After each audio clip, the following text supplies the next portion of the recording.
फर्रुखाबाद में सपा के गठबंधन प्रत्याशी डॉक्टर नवल किशोर शाक्य की चुनावी सभा को संबोधित करने आए अखिलेश यादव बीजेपी सरकार पर हमलावर दिखे। उन्होंने कहा कि बीजेपी सरकार ने नौजवानों और किसानों के भविष्य को खराब किया है। युवा और किसान सरकार बदलने का मन बना चुके हैं।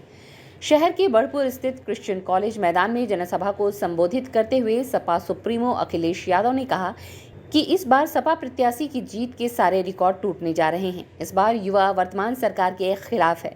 10 साल में बीजेपी ने गरीबों, किसानों और युवाओं को झूठे वादे किए। किसानों को उनकी फसल का वाजिब मूल्य नहीं मिला, किसान कर्ज में डूब गए। महंगाई लगातार बढ़ रही है। सरकार ने बड़े बड़े उद्योगपतियों का कर्ज माफ किया, लेकिन गरीब किसान का कर्ज माफ नहीं किया गया। इस पर सपा और गठबंधन ने तय किया है कि सरकार बनने पर किसानों को उनकी फसल का वाजिब मूल्य मिलेगा। सरकार ने पेपर कराए और कुल 10 पेपर लीक करा दिए। उन्होंने कहा कि सवाल नौकरी का नहीं है। नौकरी के नाम पर सरकार ने युवाओं का 1/3 जीवन बर्बाद कर दिया है। फौज की नौकरी को अग्निवीर में बदल दिया और अब पुलिस की नौकरी को भी कहीं 3 साल की न कर दे। उन्होंने कहा कि ये चुनाव आने वाली पीढ़ी का भविष्य तय करेगा। जो लोग संविधान को बदलना चाहते हैं, उन्हें जनता बदल देगी। सपा सुप्रीमो ने कहा कि जिनको सरकार ने कोरोना वैक्सीन लगाई, उनको हार्ट अटैक का खतरा बढ़ गया। सरकार ने बोरी से खाद चोरी कर ली। जब वोट चाहिए था तो सरकार ने रिफाइंड का वितरण किया। उन्होंने कहा कि इंडिया गठबंधन की सरकार बनी तो गरीबों को आटा और युवाओं को डाटा मुफ्त देगी। सपा सरकार में लैपटॉप का वितरण किया गया था, लेकिन उनकी सरकार ने नकल कर मोबाइलों का वितरण किया। उन्होंने कहा सरकार बनने से फर्रुखाबाद को गंगा एक्सप्रेसवे और आगरा एक्सप्रेसवे के 6 लेन से जोड़ा जाएगा। बहस का मुद्दा होना चाहिए। अभी जो परीक्षाएं हुई, सब पेपर लीक हो गए, किसानों की आय दोगुनी नहीं हुई। और सबसे बड़ा सवाल ये है कि भारतीय जनता पार्टी आरक्षण और संविधान को ख़त्म करना चाहती है। जो लोग संविधान और आरक्षण को बचाना चाहते हैं, वो अपना वोट खराब न करें, समाजवादी पार्टी और इंडिया गठबंधन की मदद करें।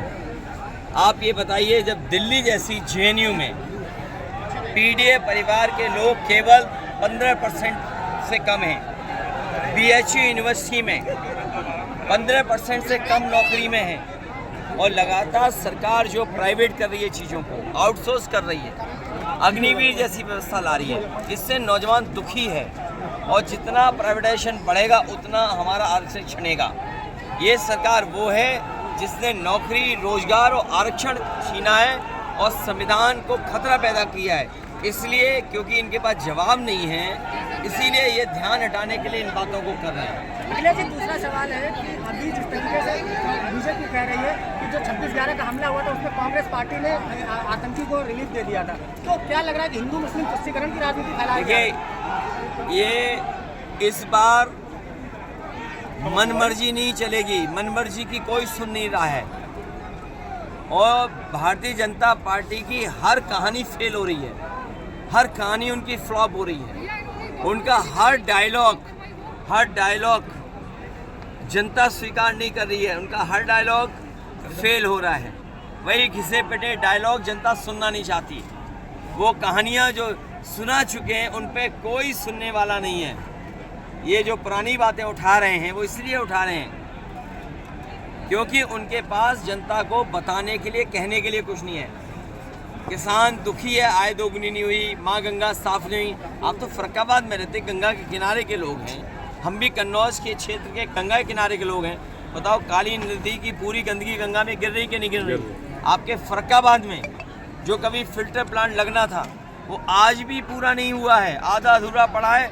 सब नाले कहाँ जा रहे हैं? गंगा में जा रहे हैं। और न इंडस्ट्री का इंतजाम किया, न छोटे मोटे उद्योग और कारोबार जो फर्रुखाबाद में चल रहे थे, उन्हें भी लाभ नहीं पहुंचाया इन्होंने। चुनाव आयोग को लेकर वोट डालने को लेकर मैडम ने बयान दिया था कि 100 बूथों पे उनको वोट नहीं डालने दिया जा रहा। उनको क्या नाम, देखिए, ये भारतीय जनता पार्टी खिसिया गई, और खिसियाना का असर देखिए आप। संभल में पुलिस लगा करके वोट रोक रहे थे। पुलिस प्रशासन, चुनाव आयोग का काम यह कि ज़्यादा से ज़्यादा वोट पड़े, लेकिन जब वो खिसिया गए तो पुलिस को आगे कर दिए।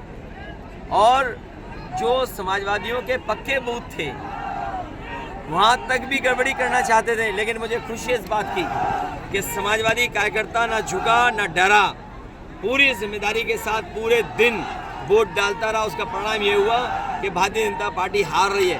आपके बगल में बताओ आमला है, हार गए कि नहीं हार गए भारतीय जनता पार्टी के लोग?